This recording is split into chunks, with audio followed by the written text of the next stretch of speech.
On passe aux questions orales. Question de Madame Boussissi Poulard et c'est Zahra Boudjema qui répondra. Être élu municipal, c'est avant toute chose d'accepter d'être sollicité 24 heures sur 24 et 365 jours par an. Les élus de la majorité et les agents communaux ont la possibilité de faire leurs déplacements à l'aide de véhicules de service. Ils ne payent ni le stationnement ni le carburant. À Nanterre, les élus de l'opposition n'ont pas d'autre choix que de prendre leur véhicule personnel assorti de frais de stationnement et de carburant dans toute la ville, même quand nous nous rendons à la mairie. Il existe une rupture d'égalité entre les membres du conseil municipal. Je vous rappelle que votre majorité a fait le choix de diviser par 2 nos indemnités pour cette nouvelle mandature.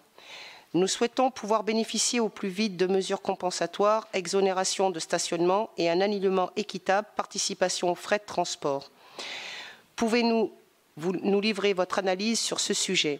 Je vous remercie. J'aimerais juste rajouter que pour une fois, dans tous les conseils municipaux, j'espère aujourd'hui avoir une réponse respectueuse et une réponse à ma question, même si ça fait rire certains élus, je dis bien, parce que depuis le début de notre mandat, nous n'avons eu que de l'agressivité et de l'irrespect envers nos discours.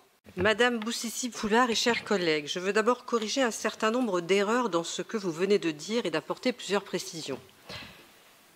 Tout d'abord, pour les 20 adjoints au maire et les 22 conseillers délégués de la majorité, il existe un pool effectivement de 4 véhicules de la ville, dont l'un est automatiquement affecté à l'adjoint d'astreinte. Les 3 autres véhicules sont mis à disposition des 42 élus, uniquement pour des déplacements liés à l'exercice de leur fonction, de leur délégation. Cela signifie très concrètement que la très grande majorité d'entre nous, donc des élus de la majorité, utilisent leur véhicule personnel pour les besoins de leurs activités municipales et ils ne bénéficient ni de la gratuité du stationnement et ni de la gratuité du carburant.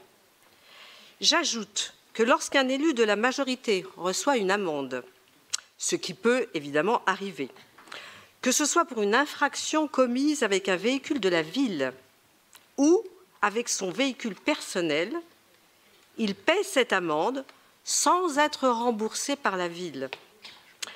La demande donc que vous formulez d'une gratuité du stationnement pour les élus n'est évidemment pas acceptable. Elle ne l'est ni sur le plan moral, car cela serait considéré à juste titre par nos concitoyens comme un passe-droit, ni sur le plan juridique, car aucune disposition réglementaire ne permet de prendre une telle mesure. J'espère avoir été respectueuse et je vous remercie. La question suivante est posée par Monsieur Éric Drouche et c'est moi-même qui répondrai. Monsieur le maire, depuis 1 an et demi, j'ai plusieurs fois essayé de vous joindre, soit par message, soit par mail. Nous n'avons malheureusement pas votre numéro de téléphone, alors que vous avez le nôtre. Ça fait rire.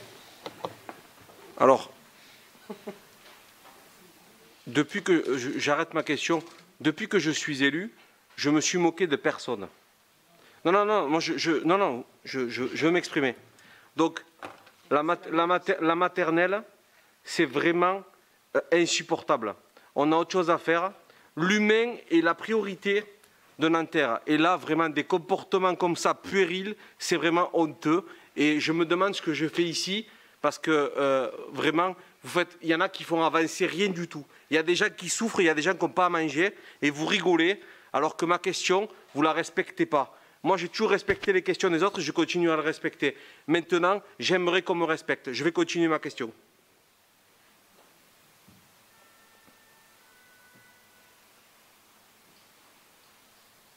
Donc, effectivement, je n'ai pas votre numéro de téléphone, monsieur le maire. Je me dois d'appeler le maire et passe au chef de cabinet. Je suis élu par les habitants de Nanterre, pas recruté comme agent de la ville. Vous êtes le seul responsable et interlocuteur des élus municipaux. Le système actuel à la mairie de Nanterre oblige les élus à passer par un autre interlocuteur que le maire. Si certains collègues acceptent ce mode de communication, je ne crois pas qu'ils soient fidèles au principe d'égalité des membres d'un même corps ou, en l'espèce, d'une même corporation. Monsieur le maire, comptez-vous respecter et garantir au sein du conseil municipal le parallélisme des formes et le respect entre les membres d'un même corps? Monsieur le maire, je vous remercie. Merci, Monsieur Drouche. Je ne suis pas certain que votre question mérite d'être posée dans une séance du conseil municipal. Mais puisque vous l'avez posée, j'y réponds. Rien n'est plus facile que de joindre le maire de Nanterre. Vous avez mon adresse électronique. Vous savez comment joindre mon assistante ou mon cabinet. De plus, vous disposez d'un droit d'interpellation dans cette assemblée et vous avez maintes fois l'occasion de me rencontrer dans les manifestations municipales. Maintenant, si la question est de savoir si je suis d'accord pour vous communiquer mon numéro personnel de téléphone mobile, la réponse est non. Merci.